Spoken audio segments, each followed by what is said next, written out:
भारत पाकिस्तान के बीच अब तनाव के बाद सीज़ फायर हो चुका है। प्रधानमंत्री मोदी जी ने कल रात 8 बजे देश को संबोधित किया। उसके बाद भाजपा संगठन ने देश भर में तिरंगा यात्रा निकालने का निर्णय लिया है। हालाँकि विपक्ष का कहना ये है कि अभी पाकिस्तान को और सबक सिखाना ज़रूरी था। तो इसी मुद्दे पर हम बातचीत करने के लिए मौजूद हैं भाजपा ब्रज क्षेत्र अध्यक्ष दुर्विजय सिंह शाक्य जी से। जी, ये पूछना चाहेंगे कि भारत और पाकिस्तान के बीच काफ़ी तनाव के बाद अब सीज़ फायर हो गया है। तो उस पे विपक्ष ने काफ़ी हो हल्ला मचाया कि अभी सीज़ फायर नहीं करना चाहिए था। इस पर आप क्या कहना चाहेंगे? बहुत बहुत धन्यवाद आपका सुधाकर जी।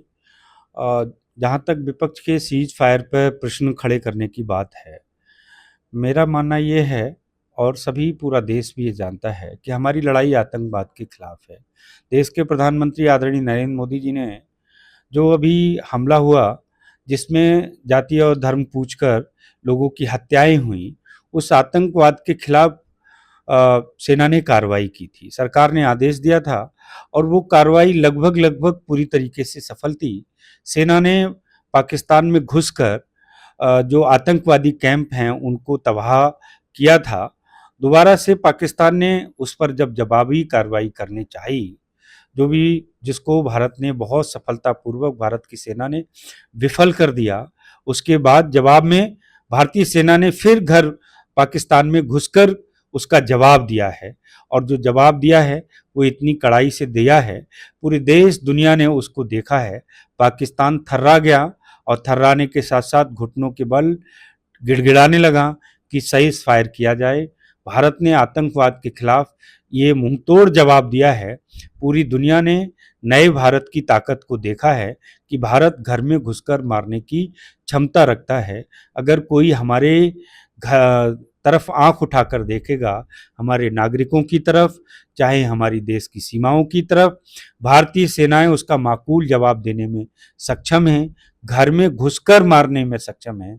हमने पाकिस्तान में हमारी सेना ने बहुत मुंहतोड़ जवाब देते हुए भारी तबाही की है। सैकड़ों आतंकवादियों को मार गिराया, उनके आतंकवादी कैंप को नष्ट किया है। जहाँ तक सीज़ फायर को करने की बात है, हम सब जानते हैं युद्ध कोई विकल्प नहीं है। युद्ध अगर वो अभी माननीय प्रधानमंत्री जी ने फिर कहा है कि यदि स्पष्ट कहा है कि यदि कोई फिर से आतंकवादी घटना होती है तो उसे हम युद्ध मानते हुए जवाब देंगे।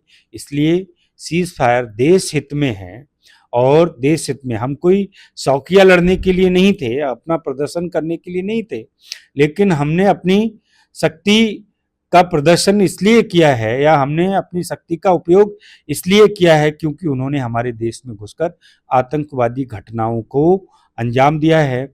अगर फिर से आतंकवादी घटना करेंगे तो फिर से जो है देश में देश की सेनाएं उसका माकूल जवाब देंगी।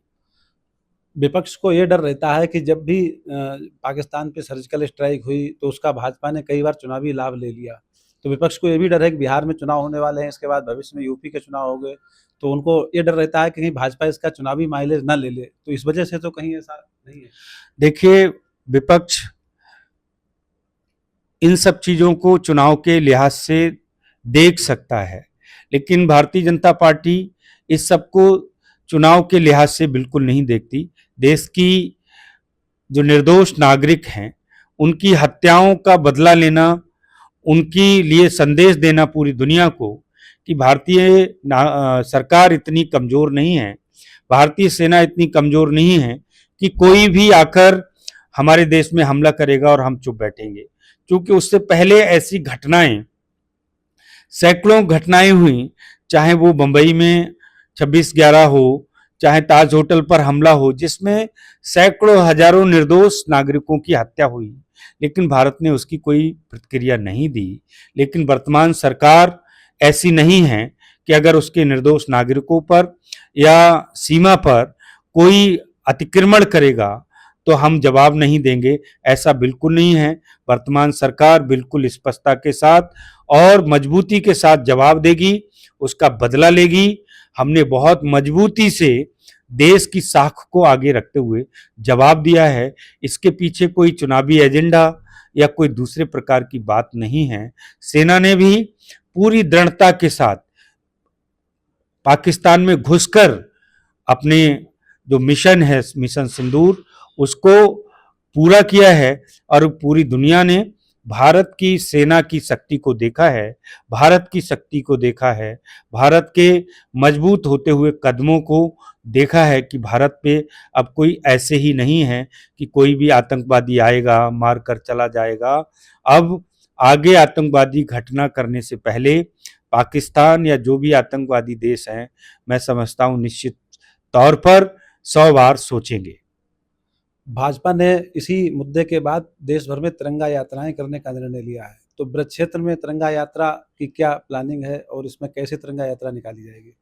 देखिए, कल राष्ट्र के नाम संबोधन में देश के प्रधानमंत्री जी ने आम नागरिकों से ये कहा है कि तिरंगा यात्रा निकलें, तो उसके लिए हम सब जानते हैं आज तमाम तरीके से जो आम नागरिक हैं उनमें उत्साह है और उनमें ये भरोसा है कि देश का नेतृत्व ऐसे हाथों में है जो देश में किसी भी ऐसी आतंकी घटना हो, कोई भी सीमा अतिक्रमण की बात हो, हमारी सेना इतनी मजबूत है कि वो आज माकूल जवाब देने के लिए तत्पर है।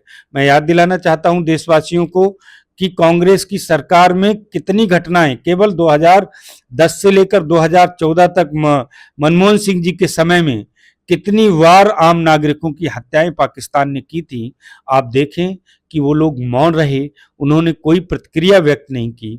आज जब मजबूती के साथ हमने घर में घुसकर मारा है, घर में घुसकर उसका बदला लिया है, घर में घुसकर उसका जवाब दिया है, तो आम नागरिक में देश के एक उत्साह का माहौल है, एक विश्वास का माहौल है, एक भरोसा है कि देश का नेतृत्व सुरक्षित हाथों में है, देश का नेतृत्व मजबूत हाथों में है, देश की सेना सुरक्षित है।